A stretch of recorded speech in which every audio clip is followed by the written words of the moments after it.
Welcome to New Careers Academy, your trusted source for daily current affairs and defense exam preparation since 1967. India के काम करने के तरीके में बड़ा बदलाव आया है। 21 नवंबर 2025 से 4 नए लेबर कोड्स लागू हो गए हैं, जो 29 पुराने लेबर लॉज को रिप्लेस करते हैं।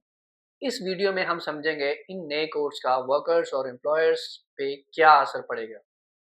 अगर बात करें कोड ऑन वेजेस के अंडर, एक नेशनल फ्लोर वेज डिफाइन किया गया है, जो पूरे देश में मिनिमम वेज का बेस होगा। अब हर एम्प्लॉय को, चाहे वो किसी भी सेक्टर में हो, मिनिमम वेज तो मिलकर ही रहेगी। वेजेस का मतलब सिर्फ बेसिक सैलरी नहीं होता, बल्कि बेसिक पे, डीएनएस अलाउंस और रिटेनिंग अलाउंस भी इंक्लूड होगा। ओवर टाइम का पेमेंट नॉर्मल वेज का कम से कम डबल होगा। हर एम्प्लॉय को वेज स्लिप देना मैंडेटरी है, फिजिकल या इलेक्ट्रॉनिक फॉर्म में। ठीक। अगर हम बात करें कि सोशल सिक्योरिटी के पर्सपेक्टिव से इन कोड्स को देखें तो क्या है नया इसमें। बात करें, इस कोड का फोकस है सोशल प्रोटेक्शन बढ़ाना, ऑर्गेनाइज्ड और अनऑर्गेनाइज्ड दोनों सेक्टर्स के लिए।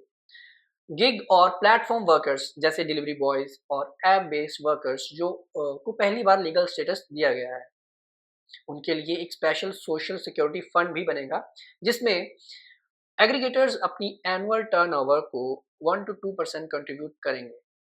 फिक्स टर्म एम्प्लॉयज़ को भी 1 साल के कंटिन्यूअस सर्विस के बाद ही ग्रेच्युटी मिलेगी। पहले ये सिर्फ परमानेंट एम्प्लॉयज़ के लिए था। ईपीएफओ और ईएसआईसी का कवरेज बढ़ाकर पैन इंडिया कर दिया गया है। अब हैजार्डियस इंडस्ट्रीज में काम करने वाले सिंगल एम्प्लॉय को भी ईएसआईसी का बेनिफिट मिलेगा। आगे बात करें, इस कोड का एम है इंडस्ट्रियल डिस्प्यूट को रिड्यूस करना और एम्प्लॉयर एम्प्लॉयज को या फिर उनके रिलेशनशिप को स्ट्रीमलाइन करना, अच्छा करना। फिक्स टर्म एम्प्लॉयमेंट को लीगल रिकॉग्निशन मिल गया है। ले ऑफ और रिट्रेंचमेंट के लिए पहले गवर्नमेंट अप्रूवल की रिक्वायरमेंट अब सिर्फ उन यूनिट्स पे लागू होगी जहां 300 से ज़्यादा वर्कर्स हों। पहले ये लिमिट 100 थी। स्ट्राइक करने के रूल भी टाइटन किए गए हैं।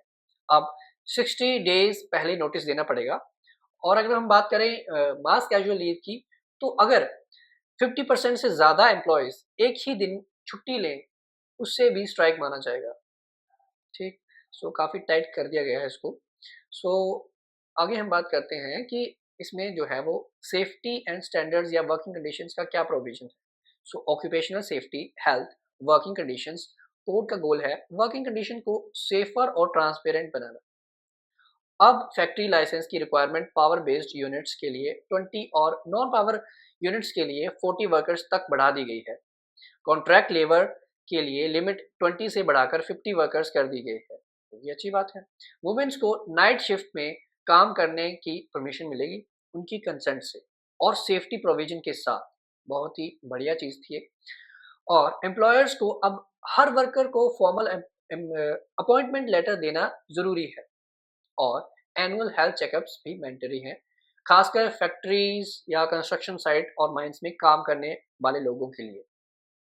अगर हम बात करें इन टोटल इसका ऑब्जेक्टिव, इन 4 लॉज का ऑब्जेक्टिव है कंप्लायंस को सिंप्लीफाई करना और वर्कर्स को बेटर प्रोटेक्शन देना और एक यूनिफॉर्म सिस्टम क्रिएट करना, जो किसी भी देश के लिए बहुत ही ज़रूरी हो जाता है। एम्प्लॉयर्स के लिए ये रूल ज़्यादा फ्लेक्सिबिलिटी और लेस कन्फ्यूजन लाता है, जबकि वर्कर्स के लिए ट्रांसपेरेंसी और सोशल सिक्योरिटी इंप्रूव होती है। अगर आप एम्प्लॉय हैं, गिग वर्कर्स हैं या एम्प्लॉयर हैं, तो इन चेंजेस को जानना या समझना बहुत ज़रूरी है।